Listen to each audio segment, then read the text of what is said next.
सच्चा प्रेम और शाश्वत परीक्षा। एक समय की बात है, एक खुशहाल राज्य में राजा और रानी बड़े चैन से रहते थे। पर उनके महल में काम करने वाला एक मामूली नौकर और उसकी पत्नी का अटूट प्रेम पूरे राज्य में चर्चित था। राजा और रानी में अक्सर इस बात पर बहस होती। रानी का मानना था, इस रिश्ते की नींव पत्नी का त्याग और प्रेम है। राजा का मानना था, नहीं, ये नौकर की समझदारी है जो घर को जोड़े हुए है। दोनों ने उनकी परीक्षा लेने का फैसला किया। पहली परीक्षा, रानी का प्रस्ताव। रानी ने उस नौकर को अकेले में बुलाया और कहा, तुम्हारी किस्मत चमक सकती है। अगर तुम अपनी पत्नी को छोड़ दो या मौत के घाट उतार दो तो मैं तुम्हें अपना निजी सलाहकार बनाऊंगी और बेशुमार दौलत दूंगी। नौकर ने बिना सोचे सर झुकाकर कहा, महारानी, दौलत तो आज है कल नहीं, पर मेरी पत्नी मेरे संघर्ष की साथी है।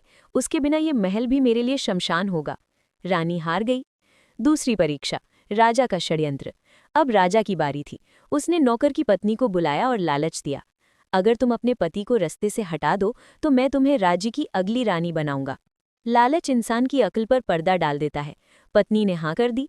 उसने संकेत दिया, आज रात 12 बजे जब मेरे घर की मशाल बुझ जाए तो समझ लेना काम हो गया। राजा ने ये सुनकर अपने सैनिकों को गुप्त रूप से तैयार रखा ताकि नौकर की जान बचाई जा सके। पर अफसोस, उस रात किस्मत ने धोखा दिया। मशाल बुझी और सैनिकों के पहुंचने से पहले ही उस औरत ने अपने लालच में पति का अंत कर दिया। क्रोध और मंत्री की सूझबूझ। राजा गुस्से से पागल हो गया। उसे लगा कि हर औरत धोखेबाज होती है। उसने आदेश दिया, इस राज्य की हर स्त्री को मौत के घाट उतार दिया जाए। मंत्री ये सुनकर दंग रह गया।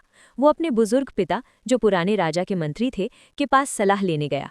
जब राजा शिकार से लौटा और देखा कि आदेश का पालन नहीं हुआ तो वो भड़क उठा। तब मंत्री ने अपने पिता को पेश किया। एक पुरानी याद और सीख। मंत्री के पिता ने राजा से कहा, महाराज, एक कहानी सुनिए। आपके पिता के समय एक प्रेमी जोड़ा जंगल में रहता था। जब प्रेमी की मौत हुई तो उसकी प्रेमिका ने दुनिया से लड़कर उसकी चिता के साथ ही खुद को समाप्त कर लिया, क्योंकि वो उसके बिना एक पल नहीं जीना चाहती थी। उन्होंने राजा की आंखों में देखकर कहा, एक मशाल के बुझने से पूरे संसार का सूरज नहीं डूबता। अगर एक ने धोखा दिया है तो किसी ने प्राण भी त्यागे हैं। एक का गुनाह सबकी सजा कैसे हो सकता है? निष्कर्ष, राजा की आंखें खुल गईं। उसे एहसास हुआ कि इंसान अच्छा या बुरा होता है, उसका लिंग नहीं। उसने अपना क्रोधित आदेश वापस लिया, उस लालची पत्नी को कालकोठरी में डाला और राज्य में फिर से इंसाफ का राज शुरू हुआ।